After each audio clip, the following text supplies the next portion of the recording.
Assalamualaikum warahmatullahi wabarakatuh. Saya dari kelompok 5. Di sini saya akan membacakan tentang Utero Tunica dan Tokolitik. Pengertian obat Utero Tunica dan Tokolitik. Utero Tunica adalah obat yang memberikan pengaruh kontraksi pada rahim atau uterus. Tokolitik adalah obat yang digunakan untuk menekan kontraksi uterus sehingga dapat menunda persalinan. Sedangkan obat yang digunakan disebut agen tokolitik. Di sini terdapat beberapa cara persamaan dan perbedaan uterotonika dan tokolitik. Uterotonika memacu kontraksi otot uterus untuk mencegah otoni dan mempercepat lepasnya plasenta. Yang termasuk dalam uterotonika adalah oksitosin, metilergonofin, misoprostol, dan carbetosin, sebuah agonis oksitosin. Obat tokolitik yaitu jenis obat yang digunakan untuk mengurangi atau menghentikan kontraksi seperti terbutalin dan isoxsuprin. Kortikosteroid yaitu obat yang digunakan untuk mempercepat perkembangan organ paru-paru janin. Magnesium sulfat untuk mengurangi resiko gangguan atau kerusakan pada otak. Selanjutnya, agen uterotonik yang umum digunakan ada 3 kelompok, yaitu oksitosin, alkaloid ergot, prostaglandin. Tokolitik digunakan dalam terapi utama dalam pencegahan persalinan. Okolisis berguna sebelum usia kehamilan 32 minggu. Efektivitas tokolisin tergantung dari kematangan dan dilatasi serviks. Bila serviks belum matang, tokolisis lebih mungkin untuk berhasil.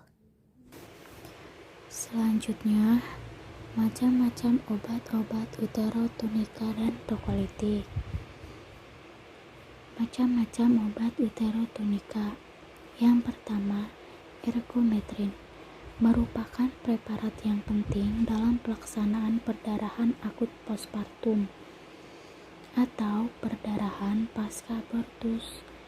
Mekanisme atau cara kerjanya yaitu 1. Mempengaruhi otot uterus berkontraksi terus-menerus sehingga memperpendek kala 3. 2. Menstimulasi otot-otot polos terutama dari pembuluh darah perifer dan rahim. 3. Pembuluh darah mengalami vasokonstriksi sehingga tekanan darah naik dan terjadi efek oksitoksik pada kandungan. Yang kedua, oksitosin merupakan hormon peptida yang disekresi oleh pituitari posterior yang menyebabkan ejeksi air susu pada wanita dalam masa laktasi. Mekanisme kerjanya yaitu oksitosin memainkan peranan yang sangat penting dalam persalinan dan ejeksi ASI. Yang ketiga, prostaglandin seperti hormon berfungsi layaknya senyawa sinyal, tetapi hanya kerja di dalam sel tempat mereka tersintesis. Pada manusia, prostaglandin berperan penting dalam persalinan. Prostaglandin dapat merangsang terjadinya persalinan pada setiap usia kehamilan. Mekanisme kerjanya yaitu prostaglandin bekerja pada sejumlah reseptor prostaglandin berlainan.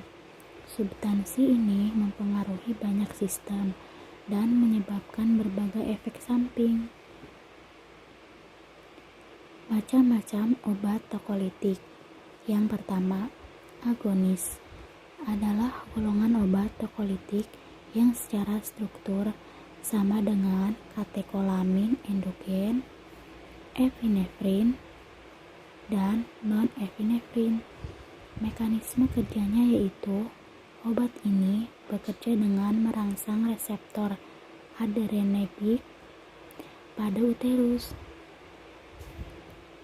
Yang kedua, magnesium sulfat sudah lama dikenal dan dipakai sebagai anti kejang pada penderita preeklamsia, sebagai anti kejang yang juga bersifat sebagai tokolitik. Mekanisme kerjanya yaitu peningkatan kadar MgSO4 dan menurunkan pelepasan asetilkolin oleh motor and plates pada neuromuscular junction, sehingga mencegah masuknya kalsium, berperan sebagai antagonis kalsium pada sel dan ekstrasel. Selanjutnya ada waktu pemberian obat uterotunika dan tokolitik. Yang pertama ada pemberian obat uterotunika, yaitu bekerja cepat dengan masa lanten di bawah 1 menit setelah injeksi IV dan 2-4 menit setelah injeksi IM. Pemberian secara infus kontinu memberikan respon cepat terhadap uterus secara perlahan dan mencapai kondisi stabil dalam 20-40 menit. Yang kedua ada pemberian obat tokolitik. Dosis yang diberikan dan jadwal pemberian adalah sebagai berikut. Yang pertama, dosis pertama, bolus 6,75 mg atau siban selama lebih dari 1 menit. Dilanjutkan, infus 18 mg per jam selama 3 jam, dan 6 mg per jam selama 45 jam. Lama pemberiannya tidak boleh melebihi 48 jam, dan total dosis pemberian tidak melebihi 330 mg. Setelah pemberian dosis awal, kadar optimal di dalam 1-2 jam yang dapat dicapai oleh pemberian dengan cara peranal. Selanjutnya, obat yang meningkatkan kontraksi uterus dan oksitosik. Kontraktilitas uterus adalah serangkaian kontraksi rahim yang teratur karena otot-otot polos rahim yang bekerja dengan baik dan sempurna secara bertahap akan menjadi dorongan janin melalui serviks dan vagina. Oksitosin adalah hormon pada manusia yang berfungsi untuk merangsang kontraksi yang kuat pada dinding rahim atau uterus, sehingga mempermudah dan membantu proses kelahiran. Selain itu, hormon ini berfungsi merekresikan air susu pada ibu menyusui. Paratagladin adalah pertama kali diketemukan dari cairan semen manusia pada sekitar tahun 1930 oleh W. von Euler dari Sweden. Oleh karena itu diduga berasal dari kelenjar prostat. Induksi adalah pengambilan kesimpulan secara umum dengan berdasarkan pengetahuan yang diperoleh dari fakta-fakta khusus. Ergometrin umumnya digunakan untuk mencegah dan mengatasi peredaran setelah proses persalinan. Aborsi ergometrin adalah stimulasi uterus. Selanjutnya, obat yang digunakan menurut kontraksi uterus atau tokolitik. Preparat antagonis adrenoreseptor beta adalah kelompok obat yang digunakan untuk merendahkan untuk mengontrol gejala penyempitan saluran pernapasan akibat asam atau penyakit paru obstruktif kronis. Obat ini salah satu jenis obat bronchodilator. Penyekat saluran adalah mekanisme biologi di mana molekul tertentu digunakan untuk mencegah pembekuan saluran ion untuk menghasilkan fisiologi tindak balas dalam sel. Mungkin hanya itu yang dapat kelompok kami jelaskan. Kurang dan lebihnya mohon maaf. Wassalamualaikum warahmatullahi wabarakatuh.